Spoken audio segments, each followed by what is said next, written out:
ভিডিওটা শুরু হয়েছে আজকে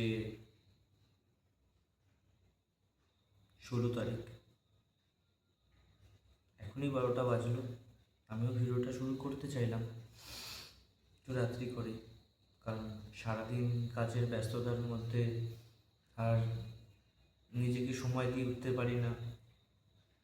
নিজের অনেক কাজকর্ম থাকে, যেমন আমি তো ছবি আঁকাই, প্রফেশনালি ছবি আঁকাই, বাচ্চাদের ছবি আঁকা শেখাই। তো আজকে দিনটা ছিল রবিবার, এখনই 12টা বেজেছে। তো আজকে সোমবার দিন এখনই হলো। তো আমরা রবিবার রাত হিসাবেই ধরি। সকাল থেকে প্রচুর টিউশনস করেছি, অনেক বাচ্চারা ক্লাসে এসছে 7:30 থেকে, মানে সকাল 7:30 থেকে যেমন আমার ক্লাস শুরু হয় তেমনই ক্লাস শুরু হয়েছে। এবারে সকাল 7টা, তারপর 9টা, 10:30, 12টা, ব্যাক টু ব্যাক সব আমাকে ক্লাস করাতে হয়েছে।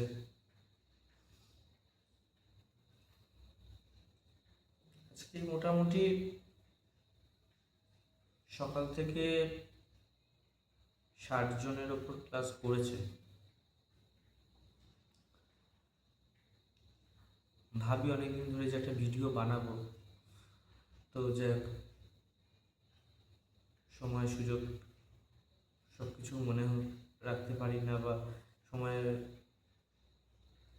যে একটা ভিডিও করবো সেটা সময়ভাবে মনে পড়ে না, যে রাত্রিবেলা কী করবো। রাতটা খুব ইম্পর্টেন্ট সময় আমার কাছে কাটে, যে এবারে কি কাজ করব।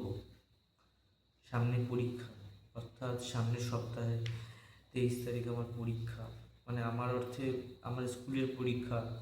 সব স্টুডেন্টরা পরীক্ষা দিতে আসবে, তাদের একটা অ্যারেঞ্জমেন্টের ব্যাপার থাকে। তো সেই সমস্ত কিছুই আজকে ওই ভাবনা চিন্তার মধ্যে থাকি, ওই জন্য ভিডিও করা নিয়ে অতটা আমি সময় দিতে চাই না, বা এসব নিয়ে কোনো সময় ভাবিও না। ভেবেছি অনেকবারই করবো, কিন্তু পরিস্থিতি হয়ে ওঠে না। হয়তো আজকে সেই একটা পরিস্থিতি তৈরি হয়েছে ভিডিও করার মতো। তাই যারা যারা ভিডিও আমার দেখছো, বা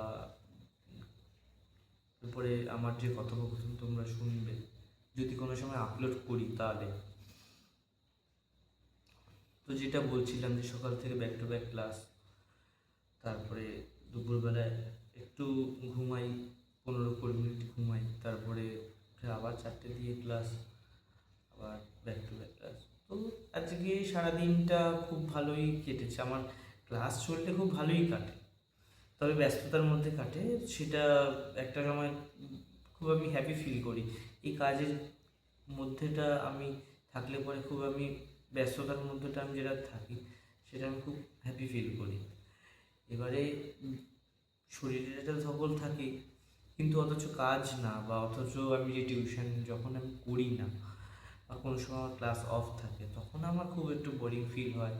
নিজের যেন শরীর থেকে ডোপামিনটা যেন আর রিলিজ হচ্ছে না, তখন মনে হয় যেন আমি কি জানি একটা নিজেকে খুব একটা আপসেট ফিল করি। জানি না এটা আমার কেন হয়, হয়তো এটাই কারণ, এই কারণেই হয়, যেহেতু আমি ভালোবাসি। এছাড়া বলতে গেলে প্রতিটা দিনই আমার কিছু না কিছুভাবে নতুন কাটে। আজকে যেমন একটা নতুন টিউশন আমার লাস্ট বিকেলবেলার ব্যাচেই এসছে, ওই মোটামুটি 4:30-5টা নাগাদ এসছে। তো বাচ্চাটি খুবই ভালো, আগের দিন কথা বলে গেছেন ওনার মা বাবা, তো সেই অর্থে বাচ্চাটা এসছে, কথা বলেছে। তো আসার পরে যেটা হয়েছে, যে ও প্রথমে 10 মিনিট চুপচাপ ছিল, ক্লাসটাতেও ঢুকেছে, ঢোকার পরে ও ঢুকেছে খুব এক্সাইটমেন্টেই ঢুকেছে, কিন্তু 10 মিনিট পুরো ফ্রিজ, কোনো কথাবার্তা বলেনি।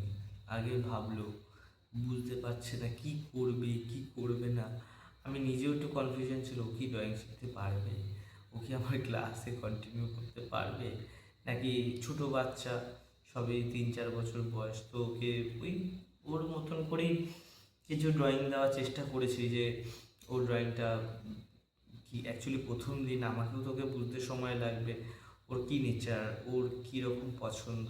এবারে এই হচ্ছে ব্যাপার। তো ওই বাচ্চাকে প্রথম 10 মিনিট ফ্রি, তারপরে তো যখন কথা বলা শুরু করলো, আর কে থামায় তাকে, প্রচুর বকবক বকবক বকবক করছে। তো অলওভার একটা সময় কেটেছে। তো আরও সারাদিন বাচ্চাদের নিয়ে থাকি, বাচ্চাদের অ্যাক্টিভিটিসগুলো আমার নিয়ে চলি, সেখানে বেশ একটা আনন্দ একটা ফিল করি ওদের মধ্যে। প্রচণ্ডভাবে আমার ভালো লাগে ওদের সাথে চলতে বা ফিরতে। জীবনে এইটাই হচ্ছে সবচেয়ে বড় কথা, যে যতটুকু সময় থাকা বা যতটুকু সময় আমরা বাঁচি, যতটুকু সময় আমরা কথা বলি সবার সাথে, যতটুকু সময় আমরা সবার সাথে মিশি, সেইটাকে আমরা যেন ভালোভাবে কাটানোর চেষ্টা করাটা খুব ইম্পর্টেন্ট। কিন্তু এই ভালোভাবে সবার পরিস্থিতি হয়ে ওঠে না, আমি জানি। হয়তো ভগবান সবার জন্য সমান নয়, এটাই। তো আজকে আমি প্রথম ভিডিও করলাম, কিভাবে শুরু করতে হয়, কি বলতে হয়, কি বলতে হয় না, আমার অতটা জানা নেই। তবে চেষ্টা করছি যে আজকে যখন শুরু করলাম, হয়তো এটাকে আস্তে আস্তে কন্টিনিউ করার চেষ্টা করব, যে সবাইকে আমি আমার কাজের মাধ্যমে বা যে কাজ মাধ্যমে আমি ড্রয়িং করছি বা করাই বা শেখাই, তো সেটার মধ্যে কতটা ভালো রাখা যায়, কতটা ভালো থাকা যায় চেষ্টা করব। আর সারাদিন তো মানে এইটার উপরই চলতে হয়, আবার কালকে শুরু হবে। আর সকাল থেকে রাত অবধি আমি কিছু না কিছু কর্মের মধ্যে দিয়েই চলি, যার মধ্যে আমার সকালবেলা থাকে জিম, না হলে সকালবেলা শুরু হয় আমার টিউশন দিয়ে, আবার জিমটা আমার রেগুলারই থাকে। কিছু কিছু ক্ষেত্রে কিছু কিছু দিন আমাদের শনিবারটা অফ থাকে, আর রবিবার দিন তো জিমের থেকেও বেশি সারাদিন ক্লাস করাতে হয়। তো না, আমি আজকে দিনটা সারাদিনে ভালোই কাটিয়েছি। অলরেডি 17ই আগস্ট চলে এসছে, হয়ে গেছে, এনাফ। তো ঠিক আছে, আপনাদের সাথে আরও কথা বলবো, আমার নিজের সম্পর্কে আরও আপনাদের জানাবো, চেষ্টা করব যে কিভাবে আপনাদের একটু আমার সম্পর্কে জানিয়ে আরও মজা বিষয়বস্তু তৈরি করা যায়, বা মজা অর্থে ভালো লাগার বিষয়বস্তু তৈরি করা যায় আমার জীবনের সমস্ত ঘটনা আপনাদের সাথে বলে। ঠিক আছে, ভালো থাকবেন, সুস্থ থাকবেন, শুভরাত্রি।